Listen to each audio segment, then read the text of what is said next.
सुप्रभात। मैं जगेंद्र राणा। पार ब्रह्मांड शरीर,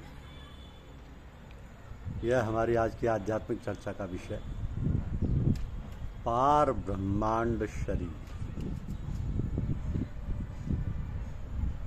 सतलोक में संत जाते हैं, मगर इन पैरों से नहीं, सूरत रूपी पैरों से चलते हैं। पंथ कौन सा? सुषुम्ना नाड़ी पंथ। देश तो है, मगर काल पुरुष रचित पंच भौतिक देश नहीं, काल पुरुष द्वारा निर्मित ब्रह्मांड लोक भी नहीं, जहाँ पैरों से नहीं वरन प्राण से ही चलते हैं, जिसे प्राणायाम कहते हैं। मगर चूंकि ये लोग काल पुरुष द्वारा रचा गया, इसलिए यहाँ के साधकों को काल का ग्रास बनना पड़ता है। आवागमन का लोक है, ब्रह्मांड शरीर देवी देवताओं का लोक है, संतों का लोक नहीं। तो संतों का लोक पार ब्रह्मांड शरीर है। उस देश का मालिक बिना देह का पुरुष है, सतपुरुष, दयाल पुरुष मालिक है उस देश का, जहाँ जन्म मरण नहीं है। रस गगन गुफा में अजर झरे, बिन बाजा झनकार उठे जय समुझ परे जब ध्यान धरे। बिना ताल जहाँ कमल फुलाने तई चढ़ा हंस काल करे। बिन चंदा जियारी दर से जहते हंसा नजर परे। 10वें द्वारे ताड़ी लागी अलख पुरुषता को जान धरे। काल कराल निकट नहीं आवे काम क्रोध मद लोभ जरे। जुगन जुगन की तृषा बुझानी करम भरम अग व्याध टरे। कहे कबीर सुनो भाई साधु अमर होए कबहु न मरे। ये संतों ने, ऋषियों ने, महर्षियों ने अंतर साधना के फल रूप में अमृत घूट पाया। समुद्र मंथन से देवताओं को ब्रह्मांड का अमृत मिला, संतों को पार ब्रह्मांड शरीर के अंतर मंथन से पार ब्रह्मांड शरीर का अमृत घूंट मिला। दोनों में एक अंतर है। अंतर यह है कि देवताओं ने अमृत सुन पी लिया, किसी को दिया नहीं। देवतागण सदा निजी स्वार्थ में व्यवहार करते हैं, संत जन ऐसा नहीं करते। वृक्षा फल नहीं खात है, नदी न पीवे नीर, पर स्वार्थ के कारणे संतन धरा शरीर। तरवर सरवर संत जन चौथे वर्षे में, पर स्वार्थ के कारणे चारों धारें दे।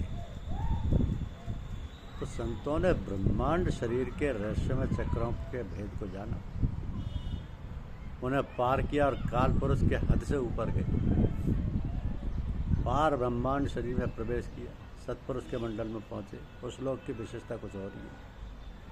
क्या?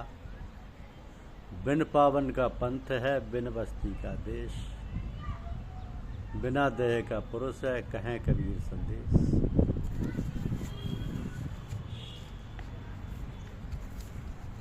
तो यथार्थ क्या है? कबीर साहब या अनन्या संतों के अमर हो नुस्खा मिल जाने पर भी अमर गति प्राप्त नहीं होती, इसलिए कि इस फार्मूले का कार्यान्वयन नहीं होता। अमृत तो चाहते हैं सब, मगर वो दवा तो बड़ी कड़वी ही नहीं जाती। उस नुस्खे का कार्यान्वयन 3 स्तर का है: स्थूल, सूक्ष्म, कारण। स्थूल शरीर की 10 इंद्रियों का सुख स्वाद छोड़ना, आँख से सौंदर्य सुख लेने का स्वाद छोड़िए, जिह्वा से खान पान के सुख स्वाद को छोड़िए, कान से सुर स्वाद अर्थात मधुर संगीत का स्वाद छोड़िए, प्रशंसा मद को सुनने का स्वाद छोड़िए, काम भोग से संबंधित तमाम सुख स्वाद को छोड़िए। इनमें से कोई नहीं छोड़ा जाता। पर सूक्ष्म शरीर के स्वाद से तो कोई बचा ही नहीं। धन दौलत मान प्रतिष्ठा पक्षपात जाति धर्म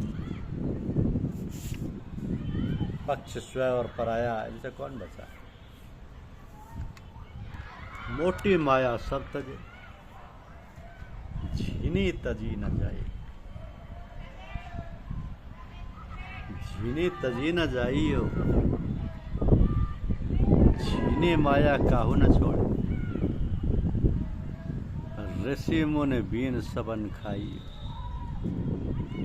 अब कारण शरीर पर आई, जहाँ अमृत घूंट है। कारण शरीर का सटीक नुस्खा सूरत शब्द योग। शब्द बड़ा प्रभावशाली होता है। सहस दल कमल चक्र यहाँ घंटे एवं शंख की मधुर ध्वनि गूंजती रहती है, जिसे सूरत सुन सकती है और प्राण भी। तो ध्वनि का प्रभाव यह है कि साधक पिंड शरीर के सुख स्वाद की ओर से उपराम होता जाता है। विशेष तौर से दुनियावी संगीत से और अपनी प्रशंसा अथवा निंदा सुनने से प्रभावित नहीं होता। तो सहस्रार चक्र के साधकों को कोई लाख बुरा भला लगे, उन्हें कोई असर नहीं होता। ये ऊंची गति है। निर्वैरी निकामता स्वामी से ही नहीं, विषया से न्यारा रहे साधन की मत ये। त्रिकुटी होती है त्रिकुटी। त्रिकुटी में प्रारंभ में साधक को मृदंग की थाप सुनाई देती है। धीरे धीरे साधक की सूरत ऊपर की ओर चढ़ती जाती है। ऊपर से ओम की मधुर धुनाई सुनाई पड़ने लगती है। जैसे जैसे ध्वनि निकट आने लगती है वैसे वैसे साधक को शांति मिलने, शरीर से छुटकारा मिलने लगता है। तो यहाँ साधक स्थूल शरीर के मोह माया से दूर होने लगता है। त्रिकुटी में ही मन की जड़ है। यहाँ तक मन अपना प्रभाव दिखलाता है। त्रिकुटी के साधक को ओम ध्वनि से शांति मिलती है। त्रिकुटी का साधक हरि ओम तत्सत का जाप करता है और शांति का अनुभव करता हुआ ओम शांति कहता है। ये शांति का मंडल है। तो त्रिकुटी में पहुंचे हुए साधकों का भी पुनर्जन्म होता है, क्योंकि त्रिकुटी काल की हद में है।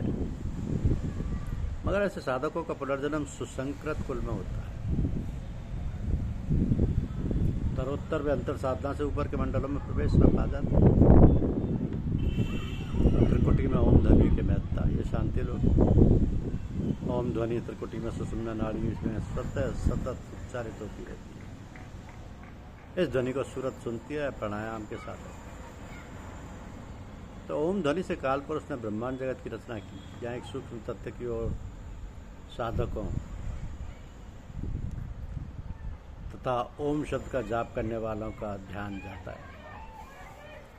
वो यह है कि ओम ध्वनि है मनुष्य के ब्रह्मांड शरीर यानी सूक्ष्म शरीर में सुषुम्ना नाड़ी के अंदर एक त्रिकोण है, जिसे संत मत में त्रिकुटी कहते हैं।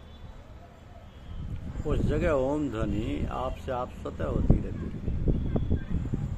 ये अंतर ध्वनियाँ जैसे सूरज सुनती है, ये प्राण भी।